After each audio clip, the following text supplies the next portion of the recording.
오늘은 생각의 탄생이라는 책을 읽어보겠습니다. 다빈치에서 파인먼까지 창조성을 빛낸 사람들의 13가지 생각 도구에 대해서 기술해놓은 책입니다. 로버트 루드번스타인과 미셸 루드번스타인은 부부인데 두 사람이 공저를 했고요. 박종송이라는 작가님께서 우리말로 생각의 탄생이라는 제목으로 옮겨놓은 책입니다. 원제는 Speak of Genius입니다. 저자의 말, 창조적 사고와 지식 대통합. 이 책은 창조적으로 생각하기에 관한 책이다.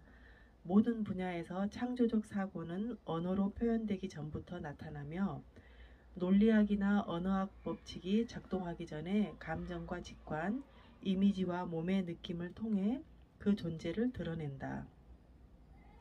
창조적 사고의 결과로 나오는 개념은 공식적인 의사 전달 시스템, 예를 들면 이를테면 말이나 방정식, 그림, 음악, 춤 등으로 변환될 수 있다. 이 변환의 산물은 각양각색이지만 그림, 시, 과학이론, 수학 공식 등 그 과정은 보편적이다. 한 분야의 창조적 사고를 배운다는 것은 다른 분야에서 창조적 사고를 할 수 있는 문을 여는 것과 같다. 창조적 사고에 대한 우리의 접근법은 통합적이고 모든 분야를 아우른다. 따라서 종합적 이해라는 직무를 짜기 위해서는 각 분야의 지식들이라는 실을 먼저 풀어놓지 않을 수 없다. 전문화 추세가 가속화되면서 지식은 파편화되고 있다. 오늘날 사람들은 너무나 많은 정보를 받아들이고 있지만 정작 그것들의 기원이나 의미는 무엇인지, 어디에 어떻게 사용할 것인지 등에 대해서는 거의 파악하지 못한다. 전문적 지식의 양은 늘어나는 데 비해 학문 간의 교류는 오히려 줄어들고 있어 종합적 이해력은 퇴보일로에 있다. 현대사회는 지식의 풍요 속에서 오히려 암흑기를 맞고 있는 것이다. 이러한 역설은 오로지 새로운 방식으로 지식을 재통합하고 이 통합을 이끌어낼 수 있는 신르네상스인이 양성할 때 이겨낼 수 있다. 그 프로젝트에는 날줄과 시줄이 있다. 창조적 사고의 본질을 이해하는 일이 날줄이라면 창조적으로 생각할 줄 아는 사람을 길러내는 교육 시스템에 대한 모색이 시줄인 셈이다. 이 책의 앞부분에서 우리는 책을 짜기 위한 배틀을 놓을 것이며 창조적 사고에 대해 현재 횡행하고 있는 오해들, 그리고 창조적 사고를 가로막고 있는 교육 시스템에 대해 말할 것이다. 우리는 역사상 가장 위대했던 정신들의 경험을 둘러보는 것으로 이 책의 출발점을 삼을 것이다. 그들은 생각하기라는 것에 대해 어떻게 생각했으며 생각하는 법을 어떻게 배웠는지 알려줄 것이다. 창조적인 일을 할 때 사람들은 매우 다양한 방법으로 생각의 도구들을 사용한다. 이 도구들은 창조적 사고가 무엇인지에 관한 본질을 보여준다. 그것들을 통해 우리는 과학, 예술, 인문학 그리고 공학 기술 사이에 놀라운 연관성이 있음을 알게 될 것이다. 이 책의 뒷부분에서는 창조의 과정에서 개념들이 어떻게 변형되고 종합되는지를 다루고 있는데 독자 여러분들은 날줄과 시줄이 어떻게 엮여 통합적 이해라는 멋진 직물이 되는지 보게 될 것이다. 뿐만 아니라 이 책은 미래의 예술가, 과학자, 인문학자, 기술자들이 세계를 아름답게 만들기 위한 출발점이 될 것이다. 추천의 글, 세상을 바꾼 천재들의 창조적 섬광. 이어령 전 문화부 장관께서 적은 글입니다. 내가 써야 할 책이 먼저 나왔구나. 이 원고를 받아든 순간 내 입에서 탄성처럼 흘러나온 말이었다. 분량이 녹록지 않지만 나는 원고를 받자마자 단숨에 읽어 내려갔다. 놀랍게도 책의 내용은 내가 평소 강조해온 창조성의 원칙과 무척 닮아 있었다. 창조성을 발휘한다는 것은 무엇이 아니라 어떻게의 문제라고 나는 늘 생각해왔다. 창조적 발상의 근원은 무엇을 끄집어낼 것인가가 아니라 어떻게 끄집어낼 것인가에 달려있다는 뜻이다. 내 경험을 놓고 말하자면 서울올림픽 개회식 때 굴렁쇠 퍼포먼스를 생각해낸 것이 그것이다. 동양의 화학적 특성의 여백에 미에 있다는 것은 널리 알려진 일이다. 바로 그 여백의 사상을 텅 빈 운동장에서 굴렁쇠를 굴리는 소년을 통해 표현함으로써 세계의 주목을 받았던 것이다. 이 책은 음악, 미술, 과학, 수학, 문학 등 다양한 분야의 창조성을 빛낸 천재적 인물들의 발상법을 주제로 삼고 있다. 레오나르도 다빈치, 아인슈타인, 스트라빈스키, 피카소, 마르셜 듀샹, 버지니아 울프, 리처드 파인먼, 제인 구달 등 분석의 대상이 되는 인물들은 그야말로 창조의 드림팀이라 해도 과언이 아니다. 저자는 그들의 생각법을 관찰, 형상화, 추상, 패턴 인식, 패턴 형성, 유추, 몸으로 생각하기, 감정이입, 차원적 사고, 모형 만들기, 놀이 변형, 통합 등 13단계로 나눠 논리 정연하게 설명할 뿐 아니라 직관과 상상력을 갈고 닦아 창조성을 발휘하는 방법 또한 구체적으로 제시한다. 이를 통해 저자는 천재와 일반인의 차이란 타고난 재능이나 노력이 아닌 남과 다른 나만의 독특한 창조적 사고를 기르는 데 있음을 주장한다.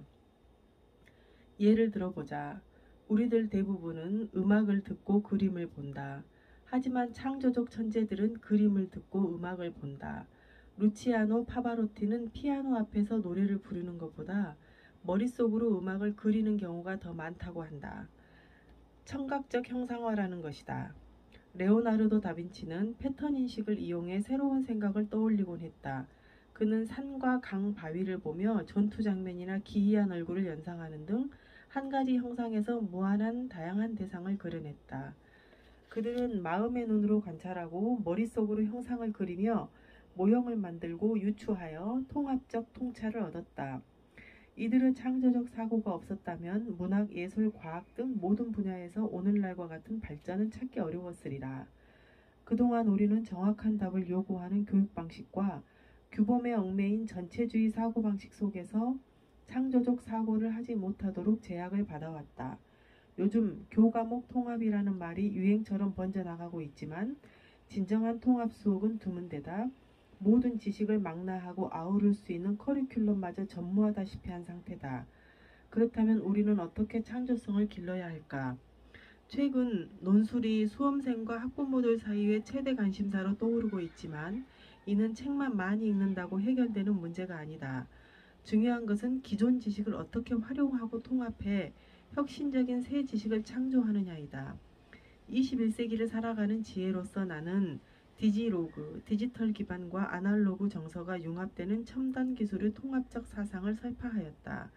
이 대부분의 사람들은 아날로그적 사고란 무조건 시대에 뒤떨어진 것이라 생각한다.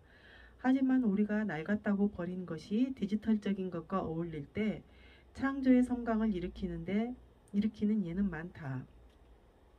스티브 잡스는 아이팟이란 세계적 히트 상품을 만들어냈지만 따지고 보면 이전에 이미 워크맨이 있었으며 소리바다 같은 인터넷 음악 파일 다운로드 사이트가 있었다. 상상력이란 이렇듯 이미 있는 것들을 통합해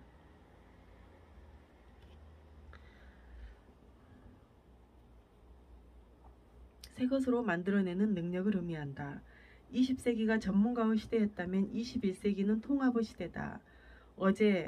이제 어느 것 하나만 잘하는 것으로는 살아남기 어렵다. 앞으로 지식사회를 선도해갈 인재들은 전문가들이 간과한 지식 대통합을 통해 분야를 넘나드는 창조적 사고를 해야 한다. 이러한 시점에서 이 책의 탄생은 오늘을 살아가는 젊은이들에게 참으로 반갑고 귀한 선물이 될 것이다. 21세기 한국을 창조해 나갈 미래 인재들에게 단 한 장의 보물지도를 손에 쥐어주라고 한다면 나는 서슴지 않고 이 책을 추천할 것이다. 두 저자가 찾아낸 직감과 영감과 통찰의 언어야말로 빛나는 창조성의 원천이라 할 수 있기 때문이다. 창작의 전제는 상상이지만 이 둘을 혼동해서는 안 된다. 창작이 이루어지려면 먼저 운 좋은 발견이 필요할지도 모르나 이 발전을 온전히 현실화하는 것이 창작이다. 이 발견을 온전히 현실화하는 것이 창작이다. 우리가 상상하는 것은 반드시 구체적인 형태를 지녔다고 할 수 없으며 실체를 가진다고도 볼 수 없다. 하지만 창작은 실행과 분리해서는 생각할 수조차 없는 법. 고로 우리에게 중요한 것은 막연한 상상이 아니라 창조적인 상상이다. 그것만이 우리를 관념의 단계에서 현실의 단계로 나아가게 해줄 것이기에. 이루고 스트라빈스키 음악의 시약 중에서. 자, 목차를 한번 살펴보겠습니다.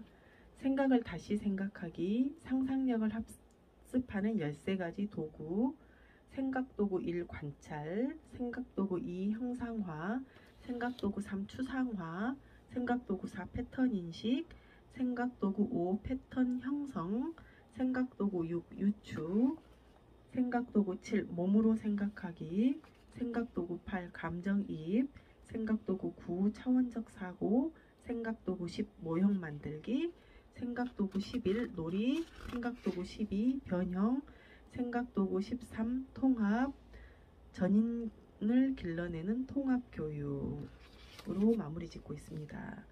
자, 본격적으로 시작하겠습니다. 생각을 다시 생각하기. 무엇을 생각하는가에서 어떻게 생각하는가로. 옥수수 유전자와 교감한 노벨상 수상자 리처드 파인먼은 문제를 풀지 않고 느꼈다. 직관이 통찰로 이어진다. 느낌, 감정, 직관 사용법.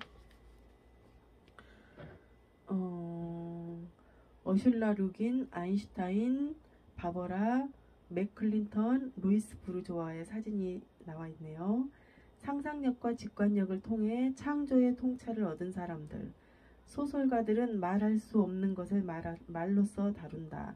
말은 내적인 느낌을 문자로 나타내는 기호일 뿐 그 느낌의 본질은 아니다. 소설가 어슐라 루긴의 말입니다. 옥수수를 연구할 때 나는 옥수수 체계의 일부가 되어 있었다. 생물학자 바버라 맥클린덕. 나는 직감과 직관, 사고 내부에서 본질이라고 할 수 있는 심상이 먼저 나타난다. 말이나 숫자는 이것의 표현수단에 불과하다. 과학자 아인슈타인. 나는 오랫동안 깊이 생각했다. 그리고 나서 내가 말해야 할 것이 무엇이며 또 그것을 어떻게 번역할 것인가를 고민했다. 조각가 루이스 부르조아. 최악의 과학자는 예술가가 아닌 과학자이며 최악의 예술가는 과학자가 아닌 예술가이다. 물리학자 아르망 트루소. 오늘날의 교육 시스템은 수학, 문학, 과학, 역사, 음악, 미술 등 과목을 철저하게 분리시켜 학생들에게 가르친다. 수학자들은 오로지 수식 안에서, 작가들은 단어 안에서, 음악가들은 음표 안에서만 생각하도록 강요받고 있다. 이것은 생각하기의 본질을 절반만 이해하고 있는 것이다. 그러나 창조적 사고는 통찰을 주고받는 데 있어 말이나 숫자만큼 중요하다. 통찰이라는 것은 상상의 영역으로 호출된 수많은 감정과 이미지에서 나타나는 것이므로 느낌 또한 커리큘럼의 일부가 될 필요가 있다. rethinking, rethinking. 무엇을 생각하는가에서 어떻게 생각하는가로. 누구나 생각한다. 그렇지만 누구나 똑같이 잘 생각하는 것이 아니다. 여기 요리의 대가에 견주어 줄 수 있는 사고의 달인이 있다. 그는 여러 가지 정신적 재료들을 가지고 맛을 내고 섞어 조합하는 것에 도통한 사람이다. 우리가 어떤 지적 만찬을 준비한다면 그에게 부탁할 수밖에 없을 것이다. 이 말은 생각의 부엌에서 그가 하는 일과 우리가 하는 일이 다르다는 뜻이 아니라 그가 더 잘한다는 뜻이다. 대가가 되려면 아주 재능 있는 사람이라 하더라도 상당히 오랫동안 수련해야 한다는 것을 우리는 잘 알고 있다.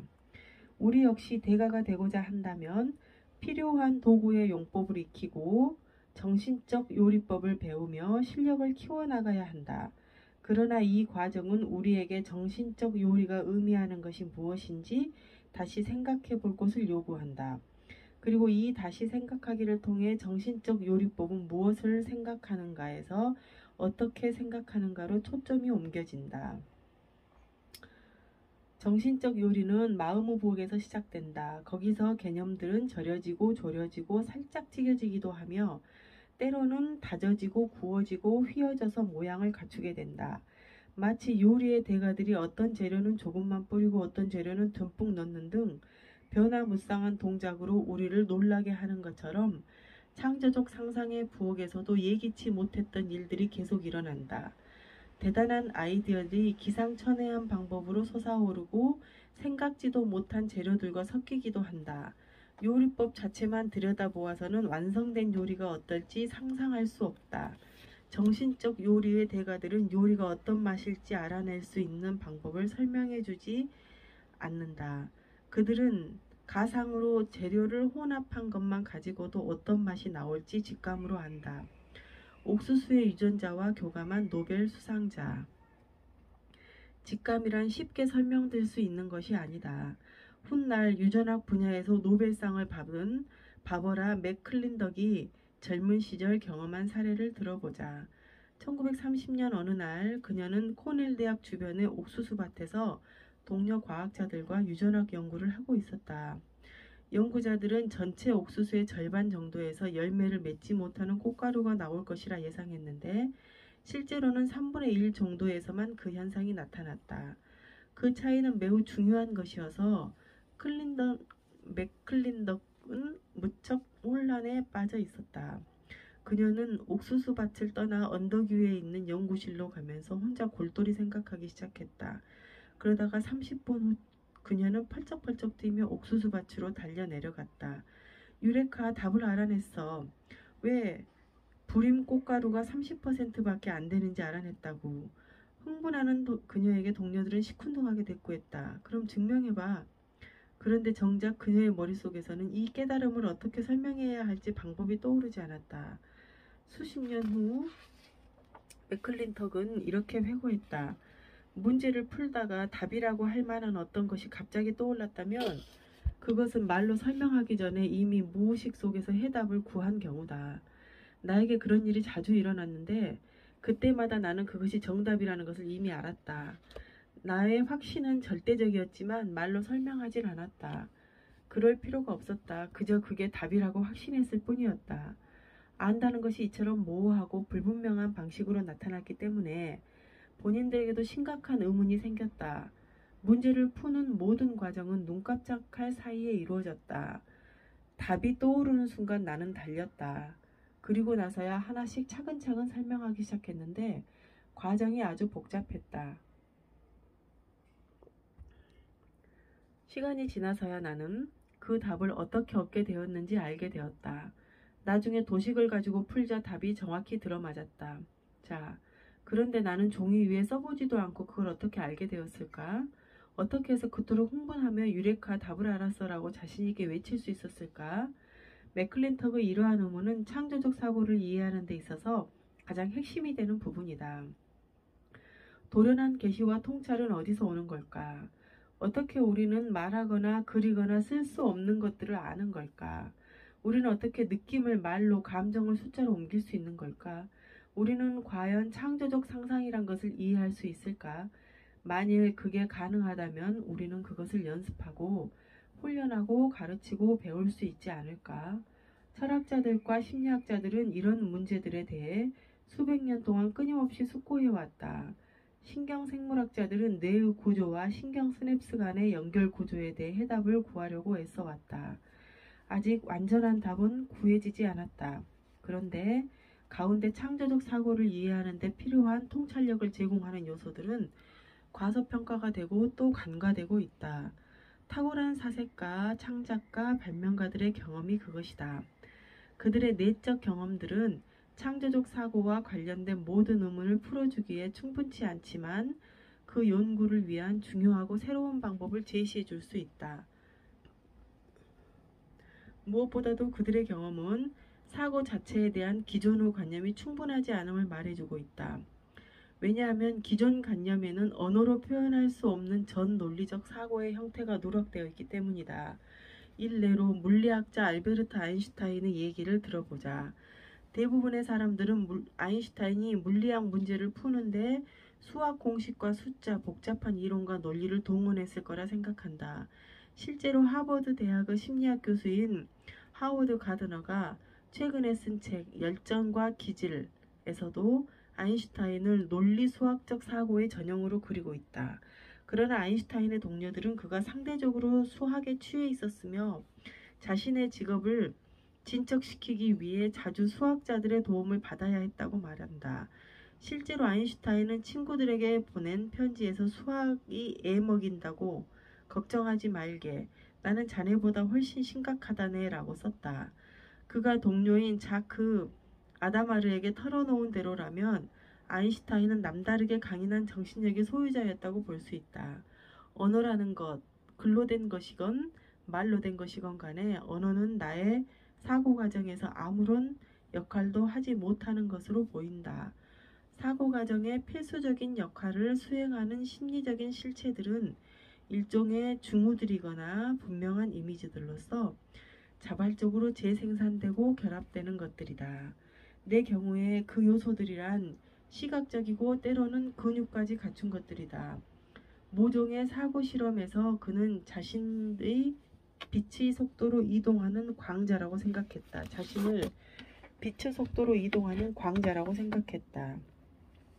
광자인 그가 보고 느끼는 것을 상상하고 나서 그는 또 다른 광자의 역할을 맡았고 첫 번째 광자의 역할에서 경험한 것을 상상하려고 했다.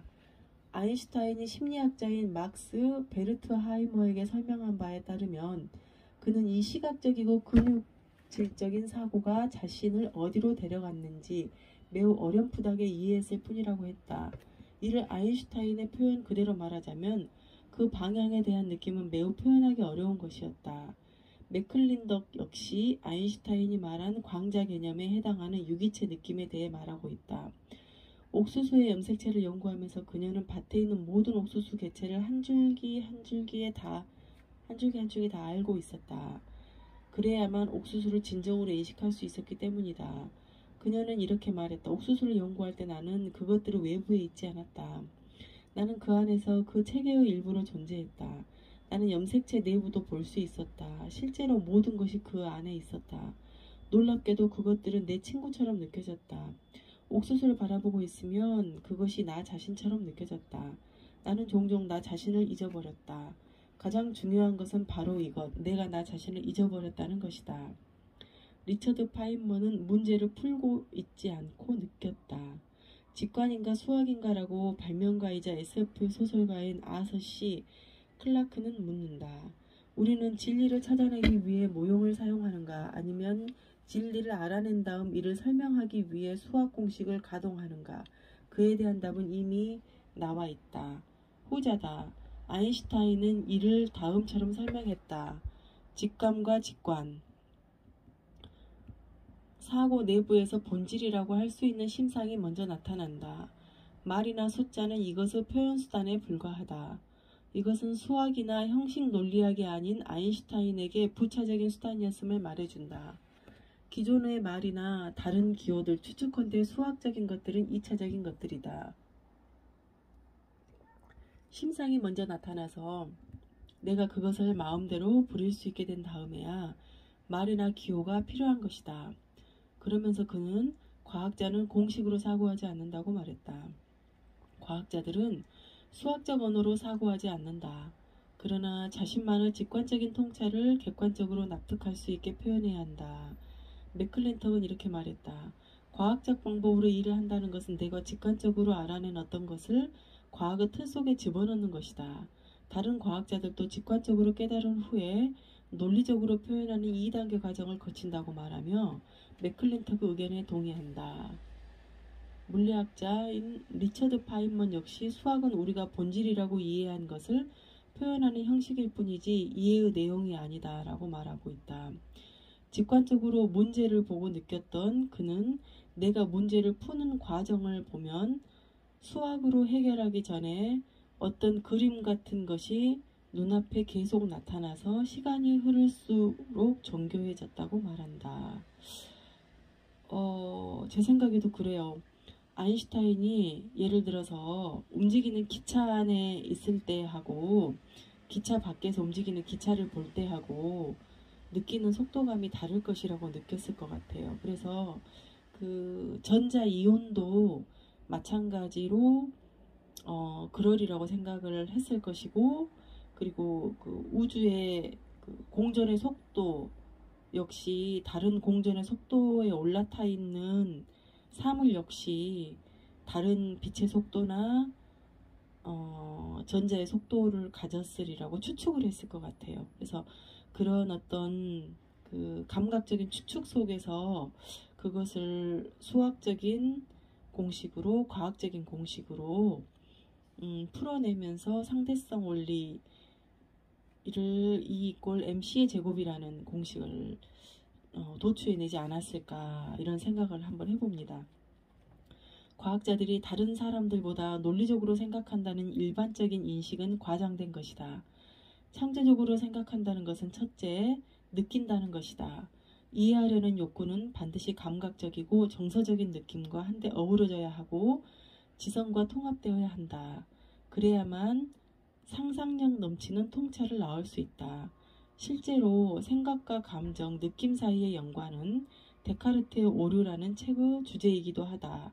이 책은 마음과 몸의 분리를 말한 철학자 데카르트의 주장을 반박한 것이다. 이 책의 저자인 신경학자 안토니오 다마지오는 갑작스러운 사고나 뇌졸중 종양으로 정서적 감흥 구조가 총체적으로 바뀐 신경질환자들은 합리적으로 계획을 세우는 능력이 부족하다는 것을 알아냈다. 의사결정 과정에서 정서적으로 몰입할 수 없기 때문이다. 느낌과 직관은 합리적 사고의 방해물이 아니라 오히려 합리적 사고의 원천이자 기반이다. 다마지오에게 있어서 몸과 마음, 감정과 지력은 불가분의 것이었다. 우리는 그의 주장에 동의한다. 과학자들은 느낌으로 논리적 개념에 이른다. 그리고 모든 학문 분야에서 창조적 사고와 표현은 직관과 감정에서 비롯된다. 많은 사람들은 이 사실을 놀라워한다. 허브 사이먼과 노엄 촘스키 같은 인지과학자들은 사고를 단지 귀납적이고 연역적인 절차나 언어학적 규칙으로 생각한다. 심지어 열정과 기질, 마음의 틀과 같은 저서에서 다양한 사고법의 개념을 전진시킨 하워드 가드너 같은 학자조차 창조적인 사람들의 사고는 자신을 표현하는 양식에 따라 분류될 수 있다고 주장한다. 가드너는 아인슈타인이나 맥클린턱, 파인먼 같은 과학자는 논리수학적 사고를 하는 사람들로, 시인이나 작가들은 언어로 생각하는 사람들로 분류했다. 무용수는 몸짓으로, 화가는 시각적으로 사고하며 심리학자는 개인의 내면을 사고하는 사람, 정치가는 개인과 개인 사이를 사고한다고 여겼다. 이러한 분류는 마치 제빵사가 빵을 만들기 위해 이스트를 사용한다는 말만큼이나 당연해 보인다. 그러나 소다빵이나 납작빵을 만들 때는 이스트가 필요 없다. 그리고 이스트로 말하자면 맥주나 시리얼 같은 먹을거리를 만들 때도 쓰인다. 요리를 하든 생각을 하든 한 가지 재료만으로는 음식을 만들 수 없다. 사람들의 지적 과정 중에서 단 한 가지 요인만을 가지고 개인을 분류하는 것은 아인슈타인을 처음으로 끝까지 논리수학적으로 사고하는 사람으로 규정하는 것만큼 그릇된 것이다. 직관이 통찰로 이어진다. 대개 예술적인 착상은 비시각적인 형태로 나타난다. 그렇기 때문에 예술가들 역시 아인슈타인이나 맥클린덕 같은 과학자들처럼 전달 가능한 표현수단으로 번역을 해야 한다. 화가이자 디자이너인 요제프 알베르스는 이 변화에 대해 간결한 말로 표현했다. 예술이란 물적인 사실과 영적인 효과 사이의 불일치이며 삶에 대한 반응을 시각적 공식으로 나타낸 것이었다. 조각가 루이스 부르조아의 관점과 비슷하다. 나는 오랫동안 깊이 생각했다. 그리고 나서 내가 말해야 할 것을, 또 그것을 어떻게 번역할 것인가를 고민했다. 나는 내가 할 말을 조각으로 번역하기 위해 노력했다라고 그녀는 말했다. 화가 막스빌 역시 예술의 목적을 언급하면서 예술이란 인간 정신의 표현이며 마음속에 이미 존재하고 있는 막연한 심상을 구체적인 형태로 가시화시킨 것이라고 말했다. 그림이나 스케치는 색과 공간과 빛과 움직임을 수단 삼아 어떤 것을 구체화하는 도구이다 라고 조지아 오키프는 쓰고 있다. 오래전에 나는 깨달았다. 내가 보고 즐기고 있는 그대로 그림을 옮겨놓는다 하더라도 그때 내가 받은 느낌을 관람객들에게 그대로 줄 수 없다는 것을 말이다. 결국 나는 내가 받았던 느낌과 똑같은 것을 새로 만들어야만 했다. 이것은 복사가 아니다. 그녀의 이러한 말은 결국 예술이 제시하는 이미지가 어떤 느낌이나 개념, 감각의 직접적인 반영이 아니라는 것을 의미한다. 이는 과학자가 창안한 공식이 그의 생각을 그대로 표현한 것이 아닌 것과 같다. 말을 통해 표현을 하는 사람들도 말만 가지고 사고하거나 개념을 만들어내는 경우는 드물다. 소설가 도로시 캠필드 피셔는 이렇게 말한다. 나는 어떤 장면을 강렬한 이미지로 만들어낸다. 만일 그 장면을 절대적이고 완전한 이미지로 형상화하지 못한다면 나는 아무것도 쓰지 못할 것이다. 그렇지 않으면 내가 잘 알지 못하는 장소와 사람들, 삶에 대해 글을 쓰지 못할 거라는 뜻이다. 작가 이사벨 아옌데의 말을 들어보자. 책은 내 마음에서 생겨나는 게 아니라 뱃속 어딘가에서 떠오른다. 이것은 내가 접근하지 못한 대단히 어둡고 비밀스러운 장소에 숨겨져 있으며 내가 그저 모호한 느낌으로만 짐작하는 것, 아직 형체도 이름도 색깔도 목소리도 없는 그런 것이다. 처음 경험한 충동이나 영상, 느낌을 말로 나타낼 수 없다. 그러나 결국에 가서 그것들을 말로 표현된다. 시인과 작가들이 이미지와 느낌을 재현하면서 겪게 되는 문제를 과학자들과 예술가들도 경험하게 된다.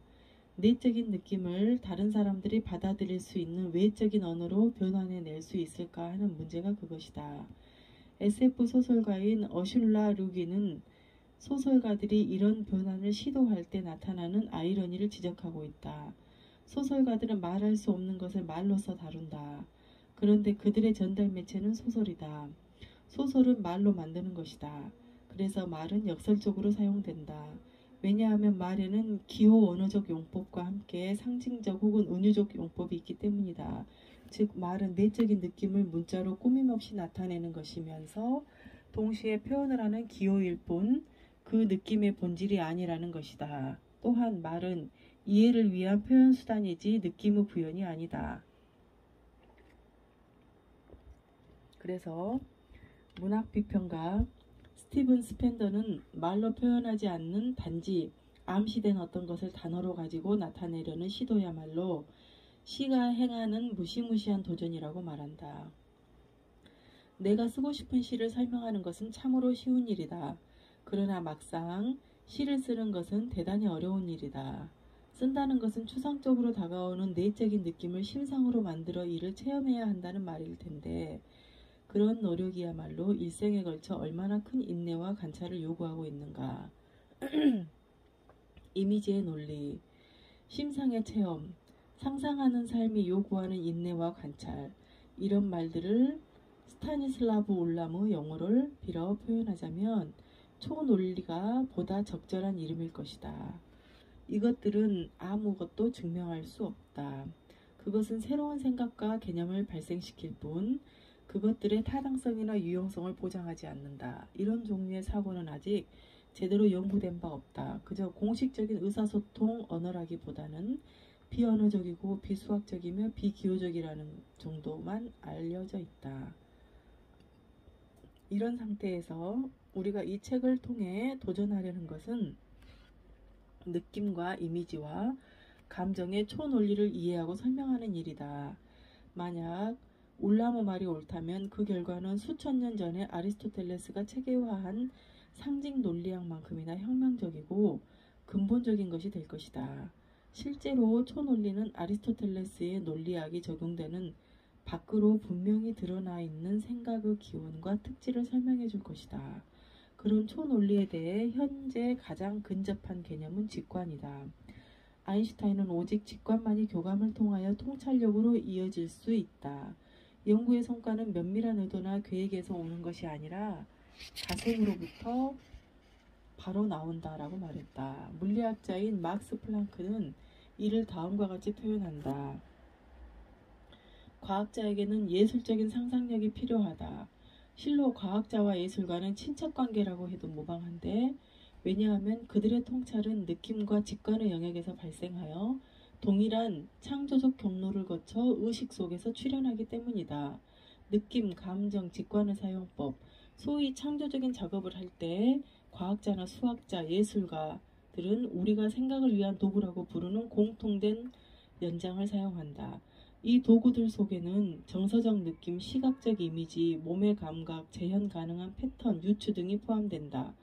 그리고 상상을 동원하는 모든 사람들은 이 생각 도구를 가지고 얻어낸 주관적인 통찰을 객관적으로 표현하기 위해 공식적인 언어로 변환하는 방법을 배운다. 이를 통해 그들의 생각은 다른 사람들의 마음속에 새로운 생각을 불러일으키게 된다. 그동안 수많은 과학자나 예술가들이 창조행위의 보편성에 주목해왔다. 1980년에 열린 제16차 노벨 회의에 모인 과학자들과 음악가들, 철학자들은 물리학자 프리먼 다이슨의 말을 인용하며 과학과 예술이 유사하다는 말은 창조와 행위에 관한 한 매우 유효하다. 창조라는 점에서 둘은 매우 비슷하다. 장인의 경지에 이른 창조 행위가 주는 미적 쾌감은 과학 분야에서도 대단히 강력하다라고 입을 모았다. 한 음악가는 과학자와 예술가의 사고 과정이 놀랄 만큼 흡사하다는 것은 개인적 차원뿐만 아니라 사회적 차원에서도 맞는 말이라고 주장한다. 과학자들이 공통적인 문제 해결법이라고 인식하는 것을 예술가들은 공유된 영감으로 이해한다. 그러나 과학이든 예술이든 모든 해답은 동일한 창조 행위를 통해 구해진다. 면역학 연구로 노벨상을 수상한 샤를 니콜은 다음과 같이 말하고 있다. 새로운 사실의 발견, 전진과 도약, 무지의 정복은 이성이 아니라 상상력과 직관이 하는 일이다.